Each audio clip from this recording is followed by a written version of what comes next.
On today's video, we're going to look at reverse tally, or going through Talladega Grand Prix Raceway in the opposite direction, or the clockwise direction.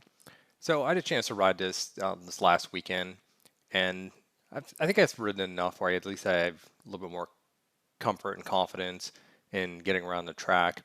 And I'll go through and point out some of the things that I look for. This is certainly not the fastest lap around Talladega in the opposite direction, but I'll point out some good markers. And I guess I think my best time was, I don't know, I think it's like 1:11, something like that, which is it's kind of middle of the road, or maybe a slightly faster intermediate pace. So it's something that probably is useful for everyone to get around the track. And I'll point out some important, what I think are important reference points on the track going in the opposite direction. So here we're going to go pit out, and one thing to keep in mind is that in this direction is that the pit out lane is really narrow. You're going through here. You cannot be going through here at a fast speed if you want to stay in the line. You come out to pit out. This is pretty much where the blend line ends up here. And essentially, what you want to do is transition gracefully over from the right side of the track to the left-hand side of the track in preparation for going into turns 4 and 5.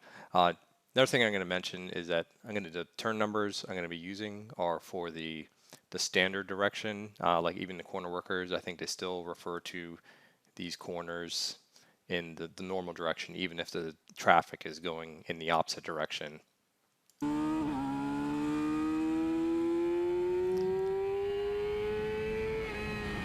So going into here and I'm going to use the out lap to make some comments, and then we'll see how we do. I think I did two or three flying laps and then an in lap. So during the warm up lap or the out lap, I'll make some comments, and then we'll see how I do on the flying laps. So typically it's either third or fourth. I think I do get up to fourth gear on this turn. I definitely downshift to third. There are some markers on the left-hand side of the track. I should probably be over a little bit more on the left. A couple things you want to look for going into turn 5 and then turn 4 is typically the turn 5 is the little kink, which is right around here. You don't have to be on the line there, but you do want to shoot for toward the rumble strip that's going to be on the left-hand side as the entrance to turn 4. So there's turn 5. Here's the rumble strip, and this is a long turn. The apex for here is, again, just like in the normal direction, the apex is a little bit vague. I think today, or I'm sorry, when the day I was riding through here, there was a patch of yellow grass, which I was using pretty much as the apex, trying to get close to that, and then once I hit that, I would start to feed it more gas and try to get out to the rider's left on exit. There's that yellow patch. Now this is the out laps. I didn't really go to the edge of the track, shift up, and that little patch right there, that black stripe that went across the track, is another good reference point to when you want to possibly get off the gas. I was trying to hold the gas to there. We have a rumble strip on the right-hand side. I went downshift to second, try to stay to the right, and then there's another black patch, which is a good reference point to enter turn 3. So this is a fantastic reference. See, this black patch, and believe me, this has plenty of traction.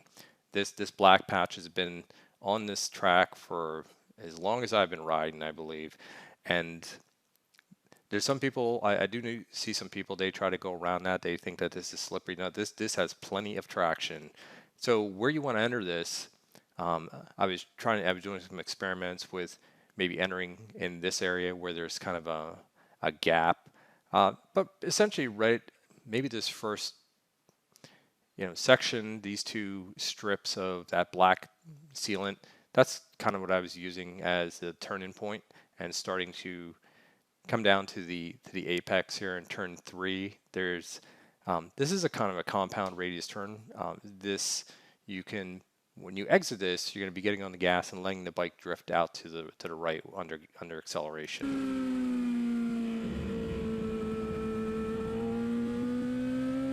See, there's actually, you could almost see that there's almost like a second apex here when you come in this direction. Sometimes I've kind of hit that here. I'm like way off the line, but at least I'm in the first quarter of the track. But nonetheless, this is where you want to start giving it gas, let the bike drift out a little bit to rider's right, and then start looking for markers in turn 2.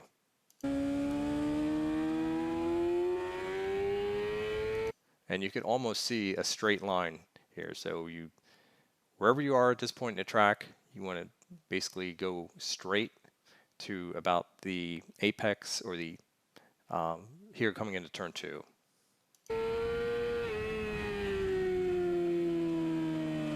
Now this is where this black section, this is where they've, I don't know what you want to call it, refinished the track.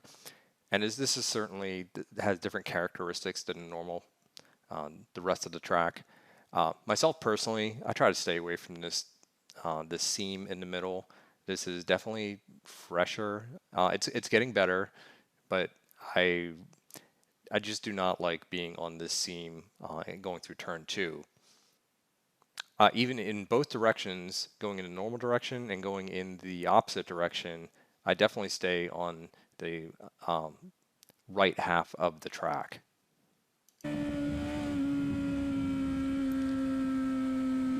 Another thing to notice going in through turn 2, and this is something which is not obvious going in the normal direction, is that there's a definite drop off between pavement and the dirt going in this direction, which is really significant. I would say you don't see that going in the normal direction, but you do not want to go off the track on the inside here. That you won't just run off. You will catch a wheel or catch a rim, and that's going to be a bad outcome if you do that. I mean, look at it is. I don't think the pictures do it justice, but this is a significant. This is probably at least an inch and a half drop off from the pavement to the gravel or in the grass here.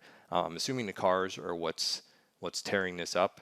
I wish they would actually put something in here, because you do not want to go off the track on the inside here.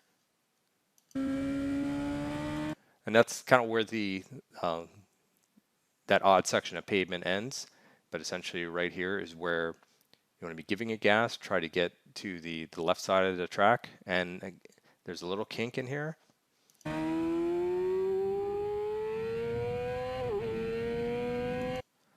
At this point, you probably want to upshift to 4th. I was leaving it in 3rd most of the day. I mean, it's one of these things where you could upshift to 4th and then quickly downshift to go into turn 1. I was leaving it in 3rd. I was maybe being lazy, or I didn't feel like upshifting, but just keep that in mind.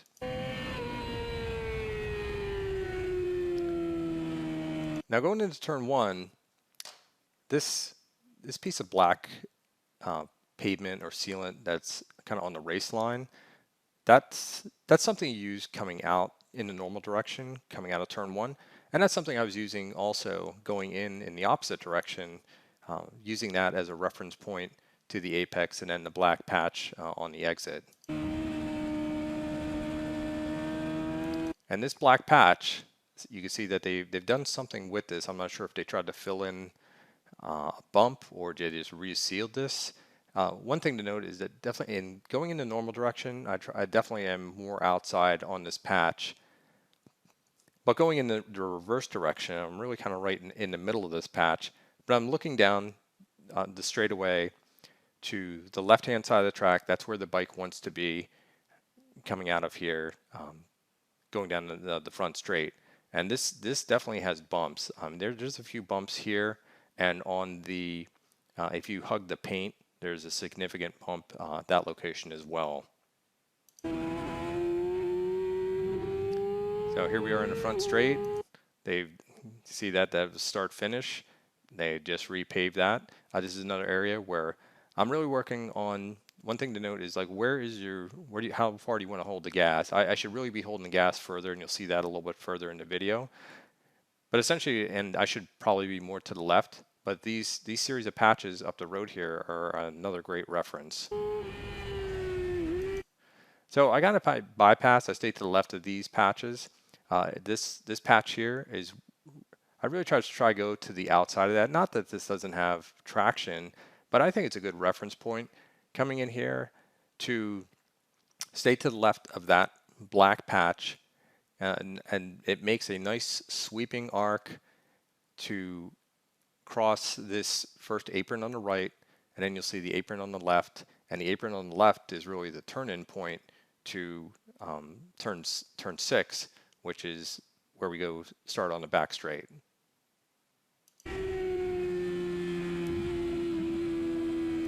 So here's that apron on the right.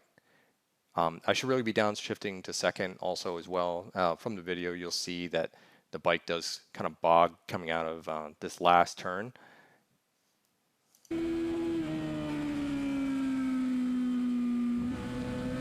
So we want to come out of here, and here's this black patch as well. This is a great reference point when you're coming in the normal direction. Essentially, you want to give it enough throttle so that you come out of here, across this black patch, and want to stay on the left-hand side of the track. So here we'll let this play for a little bit. This is like kind of like the first flying lap. I come in here, downshift to third, let it drift out. I don't go all the way to that apron, but we come over here, and there's that yellow patch of grass. Give it gas, come on out to the left side. Hold gas to that black line, downshift to second, cover the black, go into that where I said on the right-hand side of that black patch, start giving it gas, come out to the right side of the track, and now it's full gas, basically between that straight line it, stay to the right side of the track, and here you want just basically constant gas, start feeding it a little bit, and right about where that pavement ends is where you get back on the gas. Here, I should have shifted to fourth and then to third, but anyway, there's a marker, there's some bumps, there's the black patch, back on the gas, pass, start, finish. So we'll just let this flying lap go.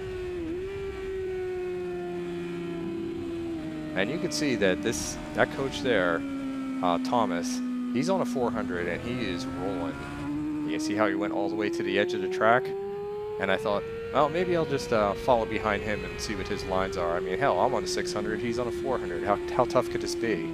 So he has a similar line going through here. His corner speed is ridiculous. But watch, do you see that? I just, just going through there, the front end just washed just a little bit. We'll just back up just a second. So basically coming out of here, the front end, you just, danced a little bit. I said, you know what? These tires have quite a few laps on them. I'm just going to put in my laps and just let him go.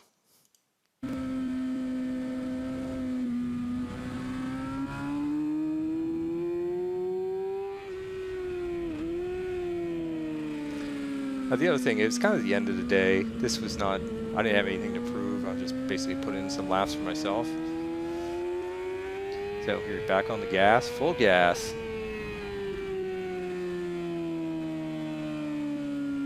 Trail brake here, then transition slowly to the gas. Full on.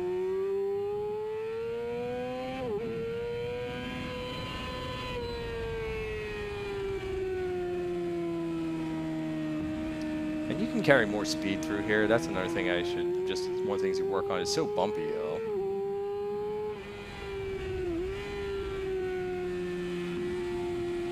And as he demonstrated, I can carry more speed into here.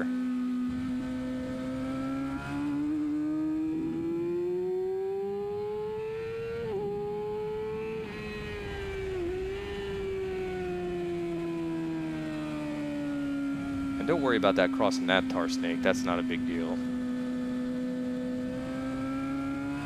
So you're going in there a lot smoother, more under control, and the front was nice and stable.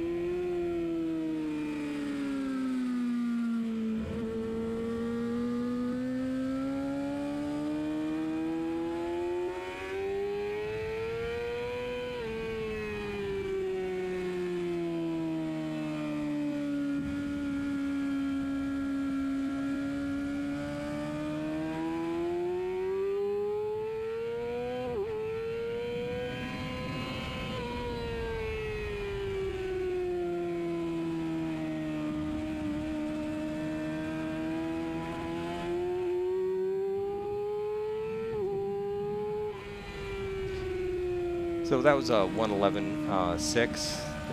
That's not any earth-shattering records. It's a solid intermediate, kind of pace. And here I carried forward. I forgot the downshift or whatever.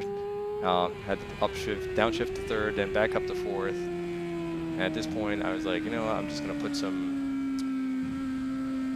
gonna finish the lap and then come in and call it a day. It was all good. Beautiful day out. I mean, the weather was fantastic, and at this time of day on a Sunday, it was nearly empty tracks. This is fantastic. One thing that was sort of problematic is that when you signal to pit in, I typically do pit in, signal to pit in here.